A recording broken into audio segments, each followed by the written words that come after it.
Welcome back to the Power and Purpose podcast. Thank you so much for joining me here. I'm your host, Vanessa Soul.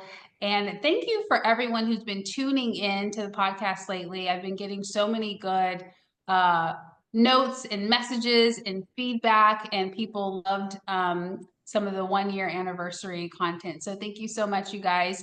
And today's conversation, I'm super excited with our conversation with Kendal. Kendal, thank you so much for being here. Thank you so much for having me, Vanessa.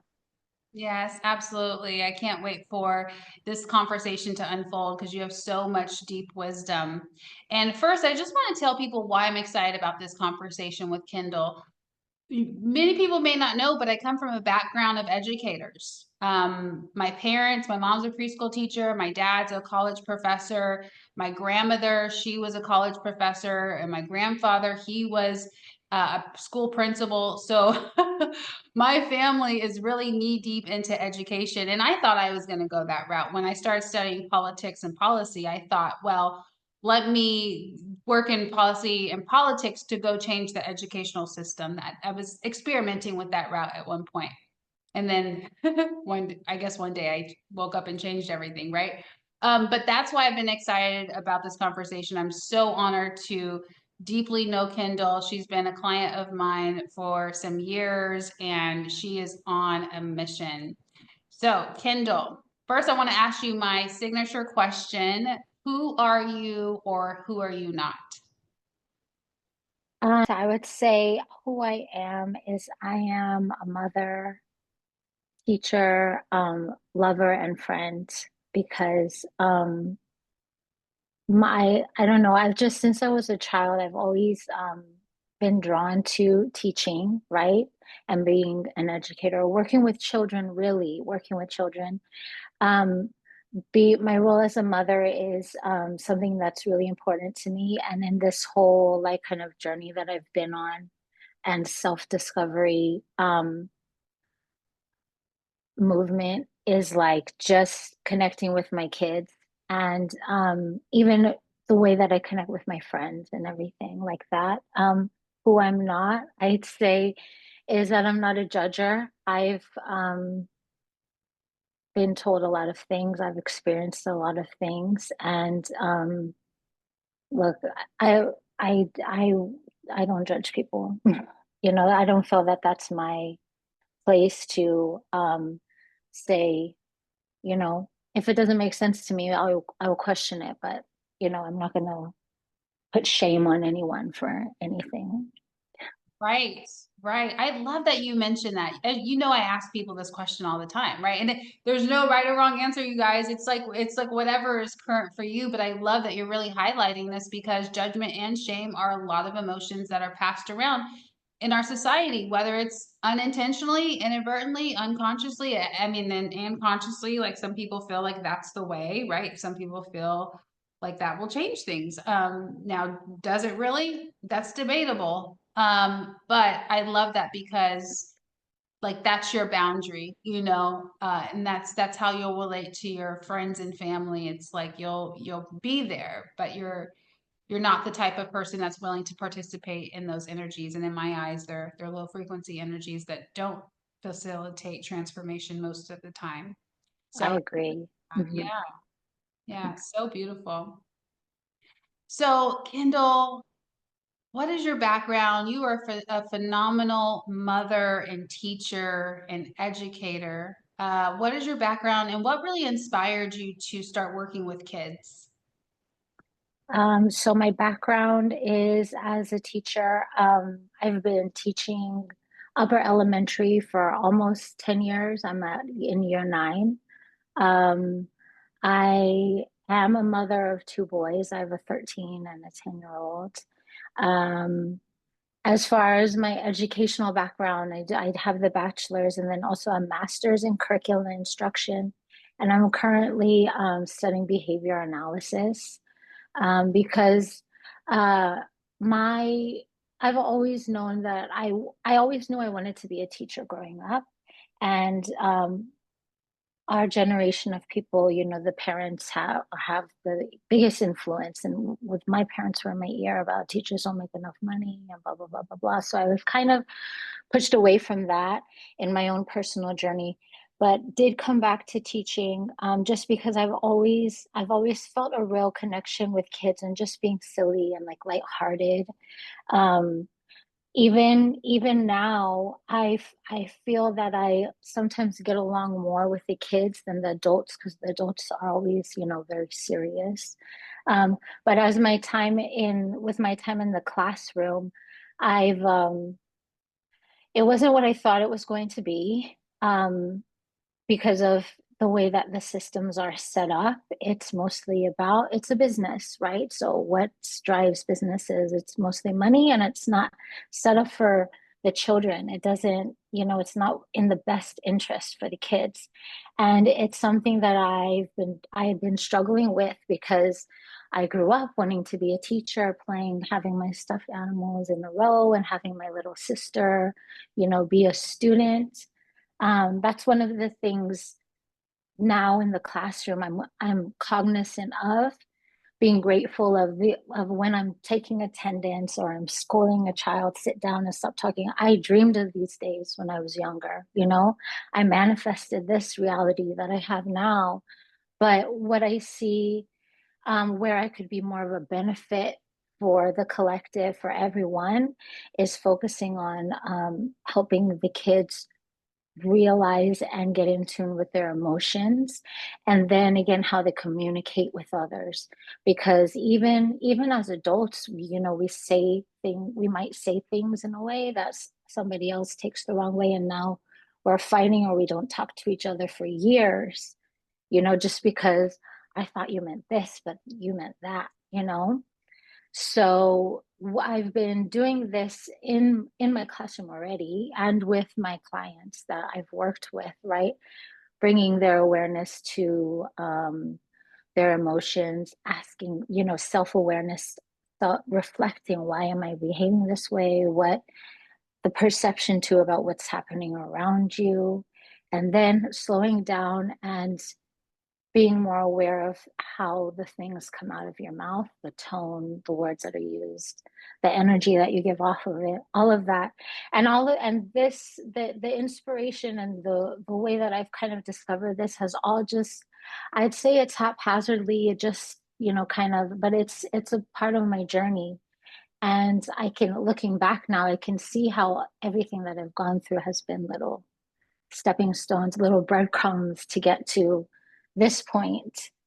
Yeah, Um, mhm. I love that. I love that. And as a mother, it's like you have two boys, and so you're living this. You're not just doing it as expertise or as work, whether when you're working with your clients in your private business or when you're working as a teacher, right? When you come home, you still have two boys, and so tell us a little bit about um, yeah, just your work with your own kids and how you've helped them along the way. Sure, I would love to. So both of my boys, um, one thing I've recognized is that their personalities, and with all children, they reflect their caregivers, because that's what they see, monkey see, monkey do type of thing. Um, so I've noticed that my youngest son has a personality more similar to mine, and my older son has a personality similar to mine. My younger son has a similarity more like closer to the father. And so dealing with those, I've had to have a big learning curve because we dealt with some things in our personal lives. Uh, my kids suffered through some emotional and physical abuse, right? And so um, during developmental times where they're, the brain's growing and learning at a very rapid space and or a pace, and the things that were being learned and picked up were not the healthiest, right? Or to the most kindest, I'll just say, right? Um, so I've had to guide my children in unlearning certain behaviors and then relearning, right? And um, having, I mean, all about holding space and just teaching these other ways of communicating, bringing awareness also how what you're saying affects me and how it, makes other people feel and um, the environment around you. Uh, yeah, it's been quite an ordeal, especially the past year, but Hmm.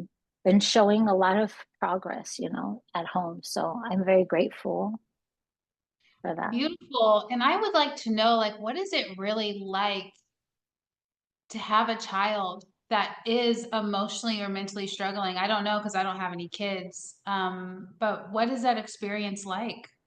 It's very unsettling. I don't know. I didn't know what to expect, and then sometimes just letting them have their way and, just the power. Okay, okay. I was listening to a podcast that you had shared, Vanessa, about Robert Greene and the power struggles, right?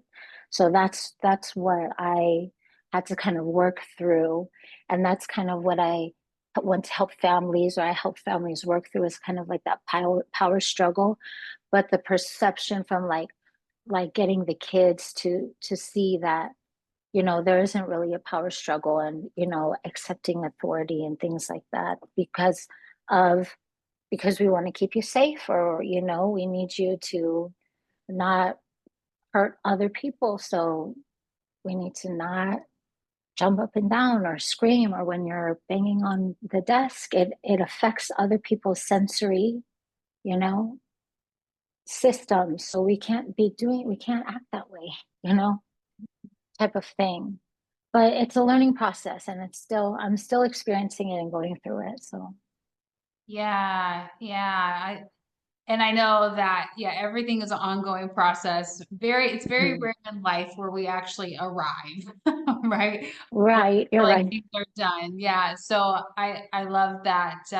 Again, you engage with this on the most three potent aspects as a parent, single parent at that, very powerful, successful single parent, and as a teacher, and then in your successful business, helping children and helping them with self awareness and emotional regulation. And it's so powerful.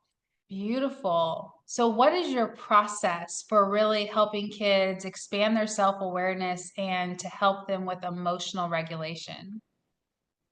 Well, Vanessa, I have a three-step process, which consists of connection, curiosity, and clarity.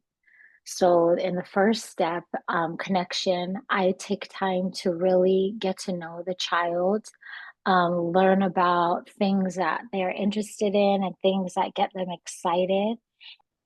And step two is curiosity. I use curiosity to discover what the root cause could be. What is the root cause of the child's anger?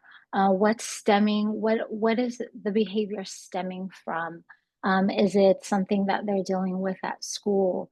Is it something that they are feeling irritated and agitated about at home, but they're not able to, communicate that, or they're not even aware that it's Mm, triggering them.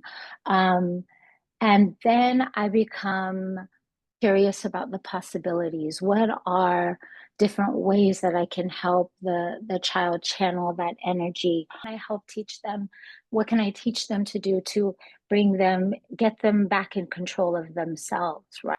And then step three is clarity, where I help the child become clear on their patterns and what things happen inside their body and how they feel when their emotions start getting irritated or getting elevated, right? And what they can do to bring themselves down before they get to that point where they're throwing a tantrum and kicking and screaming, or throwing things, and where so that they don't hurt other people or themselves, right? So that's mm, my three steps: creating that connection with them, getting curious about what the real cause is, and then helping the kids create clarity in their own selves and giving them that power back instead of being reliant on somebody else telling me what to do, or medication or something like that.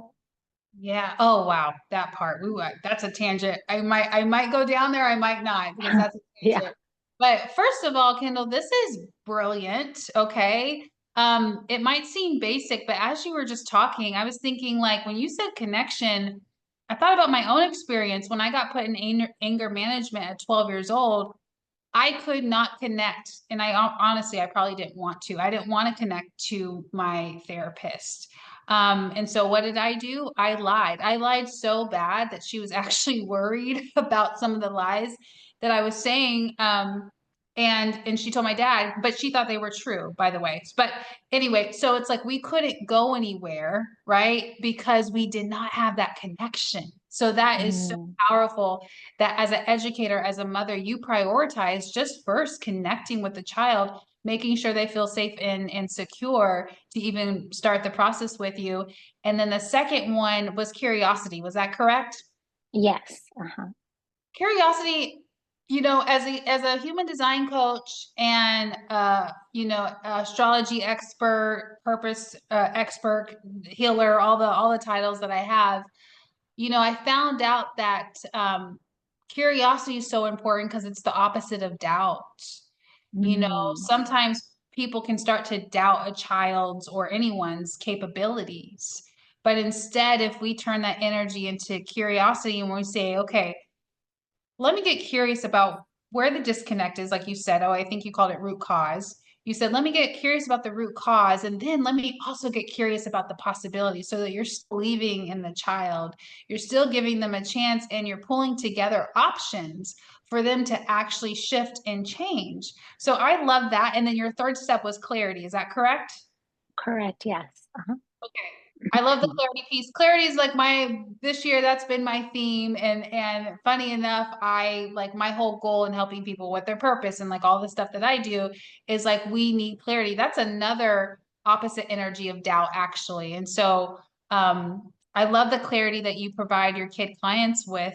And it gives them that self-awareness because when they're self-aware, they feel more empowered or they could ask for what they need. They can, like I do so much child work for myself and also my clients that are adults, right? So we're looking back on our childhood in our sessions typically. But one of the things that comes up is like we didn't we didn't have someone to ask us like, hey, you're sad, is there anything that you need right now? Some of us didn't have that, right? And when we go back and we Mm-hmm. inner child work, we're like, I just needed someone to ask me if I was okay, Mm-hmm. or I just needed someone to help me get clear on what I needed or what I was experiencing. And so those are really three big amazing steps. I love that as part of your process. Thank you so much. And I agree so much with what you say. The most simple thing is just asking why are you feeling that way? Or, how can I support you? Something else that you said too that I'm really passionate about is that I find a lot of adults don't respect what children have to say. They don't really take the time to listen to the things. They just kind of like brush it off, or at least I did in the past. But in developing this process, I've really honed in on that, and that's really what makes the big difference.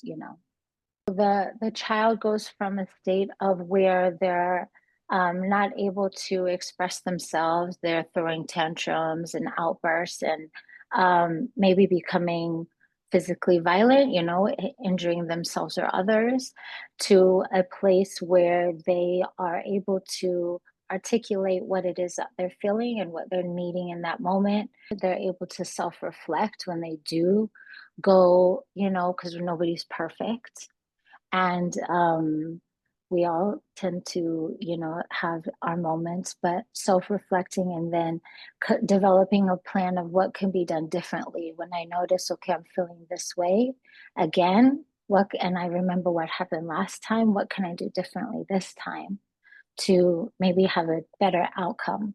Beautiful, beautiful.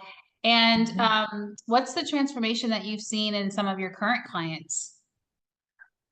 So one of my clients that has experienced, he was having problems with bullying at school and had low confidence, self-confidence. But in the time that we were working together, the issues at school had stopped. And his relationships with his peers and things were getting better, and even his siblings. So I feel that him being, growing in his own self-confidence improved his relationships in his close circle. Wow. So, mhm. And that's a huge difference. He was experiencing bullying, and then through the self-awareness and the emotional regulation, that bullying didn't happen anymore. Is that correct? Yes, correct. Yeah, it stopped. Wow, that is absolutely amazing. And my next question for you, Kendall, is how is your work different from the work that a child psychologist or therapist might offer? So, as you mentioned earlier with your story about your anger management sessions, right? What I do differently, the way that I connect with the children is very different. Um, it's I don't know. I feel kids are very spiritual and they can sniff out anything if you're insincere or your motives are not for them. I feel that the kids that are drawn to me, that come to me, are they can feel my intention and that I want to help them. It's a different type of connection. It's hard to explain, but it can be felt for sure. Mhm. Yeah, yeah. And I like that you bring in the spirituality component. And I know that some of your clients, you don't go down the spiritual path. You literally just stick with the emotional regulation and the self-awareness. And then I know just through our time knowing each other that with some clients, kid clients, you do actually take them down the path of learning about spirituality and their energy and their auras and their chakras. And that's something that's not taught in school if they're in a public Mhm. school, or even a religious school, so to speak. And then that's probably not offered in traditional therapy sessions. Yes. With the work that I've done with my children, both of my children have spiritual gifts, and so I've kind of been through the emotional regulation, and um, I've helped them kind of develop and grow those as well as I'm working on mine as well. So we work through that together. But yes, get tapping into past experiences and that energy work and things like that. That is also something else that I offer that is very different. And yes, not for every client, but the ones that are open to it for sure. It's very powerful. Hmm. I can imagine. I can imagine. Because I'm kind of thinking like just like, root chakra challenges or blocks, as a intuitive healer myself, as adults, many of us when we're experiencing challenges in our lives as adults, when we're, not feeling confident in our careers, or I've even seen people jump around from career to career to career because it's like they just can't get stable somewhere. So all human beings have a root chakra, whether they want to acknowledge it or not. But I can imagine that, as you empower children, your kid clients to understand the chakra system earlier on, they're that much more self-empowered. And Mhm. is that was that kind of like your thought process to introduce them to that earlier on? Yes, my whole vision, what I see is just a future where everybody is, in tune with that. I feel that if the children are taught these skills from a young age, that the the way that life will be completely different. You want to talk about heaven on earth. That's what I see.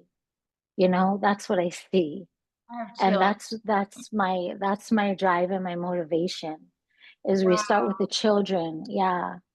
And even too, I've had visions of, you know, you when we're working with our own inner children, it's the same thing, you know, because we have to kind of reparent ourselves, which is what I did first, and then I'm able to now do it for the kids. But you know, that's yeah, that's my whole that's my motivation, what I'm working towards.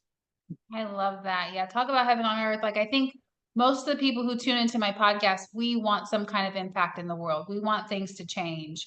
Um and we want things to evolve. Even if they feel like they're working and they're okay, there's still always more experiences to be had and yeah, a world where children are more empowered early on when they are really guided with self-awareness and like you said earlier in this conversation, you know, just by you helping them understand when they're about to get angry or when they're having those thoughts of harming themselves, because I think adults and children alike, our self-awareness can we could black out for a moment.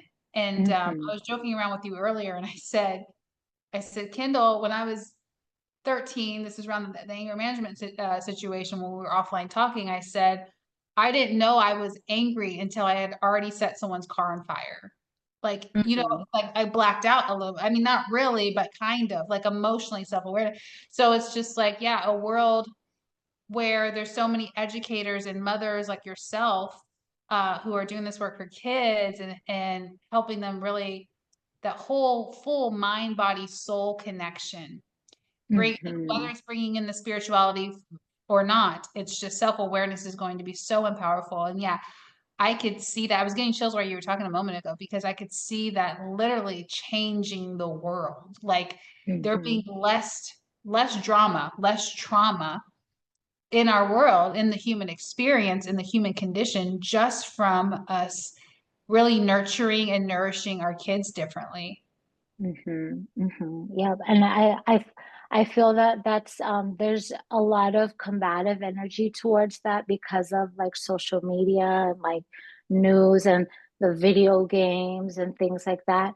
But a lot of adults were unaware of it, kind of just because I'm here and I need to do this and just leave me alone, right? But that's when I saw the most transformation in my own boys is when I started really paying attention, you know.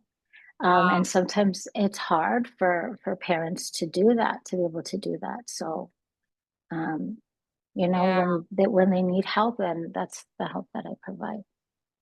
That's so beautiful. And that brings me to my next question. For any parents that are listening right now, what are some tools or suggestions that you have if their child is experiencing either some behavior challenges or emotional overwhelm, or maybe even have just trouble operating in school, anything like that? Do you have any, like maybe two or three top tools or suggestions?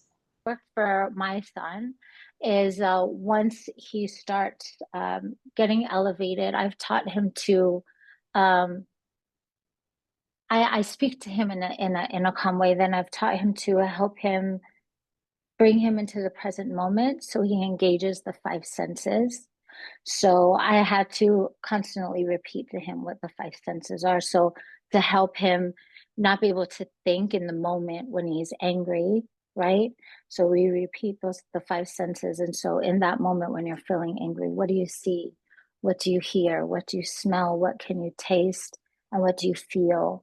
And then bringing that to awareness that helps them slow down and then hopefully be able to get to a point where they realize, oh, he just took my pen, but I have another pen over here. I don't need to go and kick and scream or try to grab that out of his hand. I can just go get another one. Um, that's so engaging the five senses in that moment and just pausing. That's something that's worked for my son. Hmm. That's a powerful tip for parents because we might, yeah, if I was with my little nieces and cousins and things, my mind just doesn't go there, but now it will because Hmm. bringing it back to those five senses can really bring in that awareness. That's amazing. Hmm. And any other tools or suggestions for parents? Start listening to kids, asking them, what it is that they're feeling.